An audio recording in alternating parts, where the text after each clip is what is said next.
और इसके लिए संविधान में किसी संशोधन की ज़रूरत नहीं है, क्योंकि संविधान में संशोधन करके, कानून बना के ऐसे परिवर्तन नहीं होते, दुनिया में कहीं नहीं हुए हैं। परिवर्तन होता है जब लोगों का मन बनता है, मनस्थिति बनती है बदलाव की, परिवर्तन की, और ये भारत देश में बन चुका है।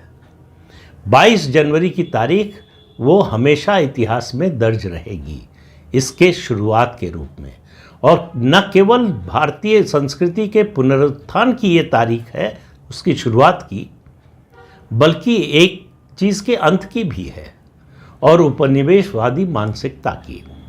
जब भी किसी समाज ने आक्रमणकारी मजहब से मुक्ति की कोशिश की है और मुक्ति पाई है, तो उसने अपने पूजा स्थलों को इसके केंद्र में रखा है। आप पूजा स्थलों को भूलकर संस्कृति का पुनरुत्थान नहीं कर सकते हैं, और दुनिया का इतिहास इसका गवाह है, केवल भारत की बात नहीं हो रही है।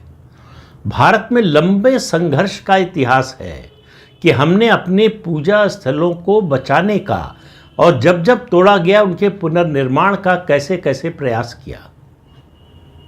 सोमनाथ आज उसका जीता जागता उदाहरण है, काशी विश्वनाथ मंदिर उसका जीता जागता उदाहरण है। इस तरह से देश भर में आपको बहुत सारे मंदिर मिल जाएंगे, लेकिन ये भी सही है कि हजारों मंदिर तोड़े गए जिनका पुनर्निर्माण नहीं हो पाया।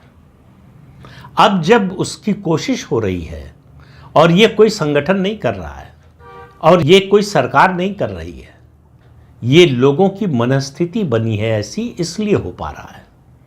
ऐसे समय में ये सवाल उठाना कि कितने मंदिर खोजोगे, कितनी मस्जिदें तोड़ोगे, कितनी मस्जिदों के नीचे जो है शिवलिंग खोजोगे, ये जो देश में मानसिकता बनी हुई है, देश का जो मन बना हुआ है, उसके विपरीत है, जन भावना के विपरीत है।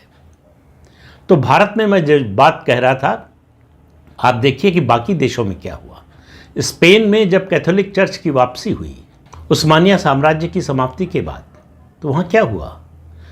उस्मानिया साम्राज्य के दौरान, और केवल स्पेन की बात नहीं है, ये Greece, Ukraine, Hungary, Bulgaria, Romania, इन सब देशों में हुआ।